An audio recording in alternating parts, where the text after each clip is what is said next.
के industrial expo 2022 में आज हम सब मिल रहे हैं। इससे पहले भी मार्च में इस तरह का एक्सपो लगाने की शुरुआत आप लोगों ने की थी और मुझे खुशी है कि आप लोगों ने एक अच्छी शुरुआत की है।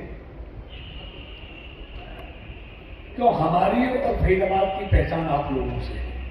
मैं कल ही एक सेमिनार में बोल रहा था, कैसे भी सेक्टर का बहुत बड़ा योगदान भारत की जीडीपी को भी बढ़ाता है, भारत के नौजवानों को रोजगार भी देता है।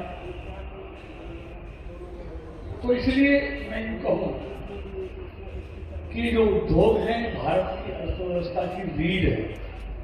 इनके बगैर भारत की अर्थव्यवस्था दुनिया के देशों से मुकाबला कर सकती है, संभव नहीं। और मोदी जी का जो विकसित भारत का सपना है, आत्मनिर्भर भारत का सपना है, वो आपके बगैर पूरा नहीं हो सकता।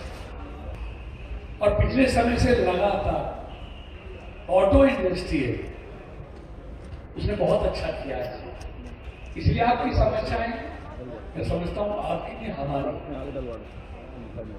अगर देश की ग्रोथ करनी है, इकोनॉमिक ग्रोथ बढ़ानी है,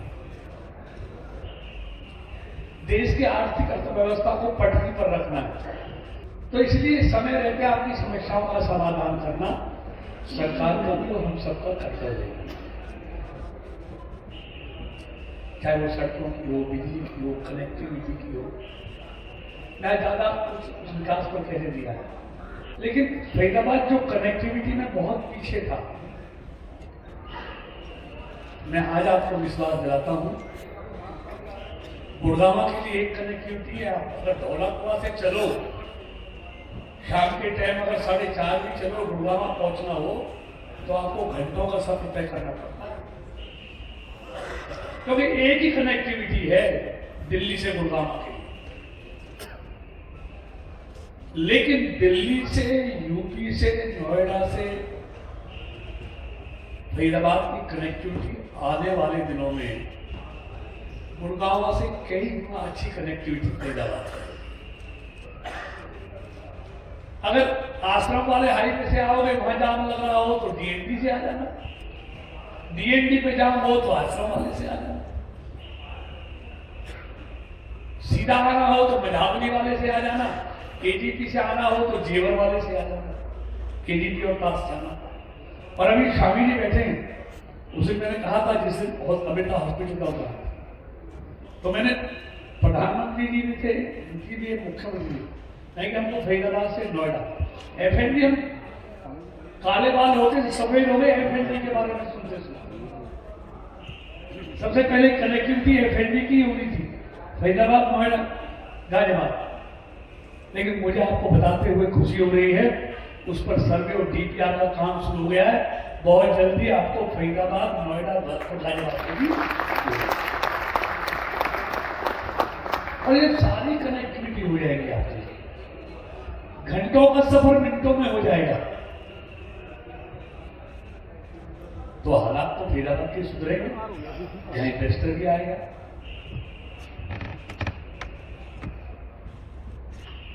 और इस सब मोदी जी का पूरा फोकस इस पर है। ऑडिट कराना था, इससे सिर्फ बिजली की बचत नहीं होगी, आप देश में उसके मार्फत से कार्बन उत्सर्जन भी कम करेंगे। सवाल से बचत का नहीं है। आज नई नई टेक्नोलॉजी, कल में था टेक्नोलॉजी आ गई है, ऐसी ऐसी मोटर आ गई है वो ग्राउंड वाटर के लिए कि 70% तक वो एनर्जी एफिशिएंसी करते हैं। उसकी कीमत थोड़ी ज्यादा है, लेकिन अपनी कीमत को वो 1 साल में पूरा कर देती है। इसलिए सारे उद्योगपतियां बैठे, मैं आपसे निवेदन करना चाहूंगा, आप अपने अपने उद्योगों में एनर्जी ऑडिट करें।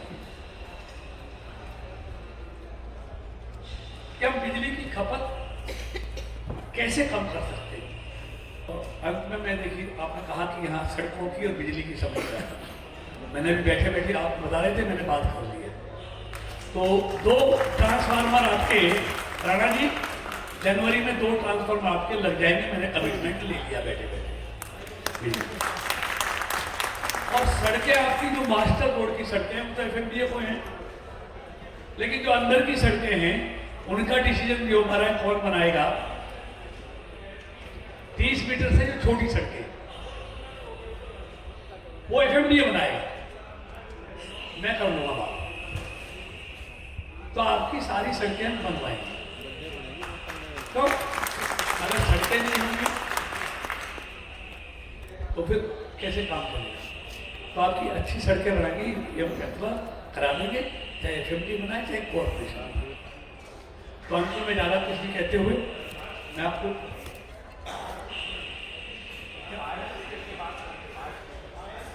हाँ, एक फायर स्टेशन और एक 10 एकड़ लैंड, ये दोनों भी करा देंगे। अब की मीटिंग जब करेंगे और CM साहब आएंगे जिस मीटिंग में, आपके उसको बुला लेंगे प्रतिनिधियों को, वहीं उससे यस करा देंगे, दिला देंगे। तो अंत में मैं आप सबको बधाई देता हूँ, एक अच्छा प्रयास कि फरीदाबाद में क्या क्या चीजें बनती हैं सबको देखने का मौका मिलेगा। जैन साहब भी आगे अभी आए, जैन साहब लेट आए। तो मैं आप सबको बधाई देता हूँ और आपने इसीलिए हमें विश्वास व्यक्त किया, तो मैं आप सबको बधाई देता हूँ। एक अच्छा प्रयास की शुरुआत आपने मार्च से की थी और ये लगातार ये प्रयास चलता रहना चाहिए।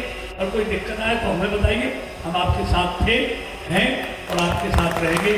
बहुत बहुत राणा साहब, आज आपका कार्यक्रम सफल रहा, पहला दिन, तो क्या कहेंगे?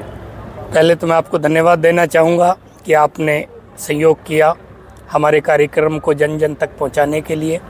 और आपने कार्यक्रम देखा ही है, जैसे जिसका उद्घाटन केंद्रीय राज्य मंत्री श्री कृष्णपाल गुर्जर जी ने और मूलचंद शर्मा जी ने, हरियाणा सरकार में ट्रांसपोर्ट मिनिस्टर हैं जो, उन्होंने किया।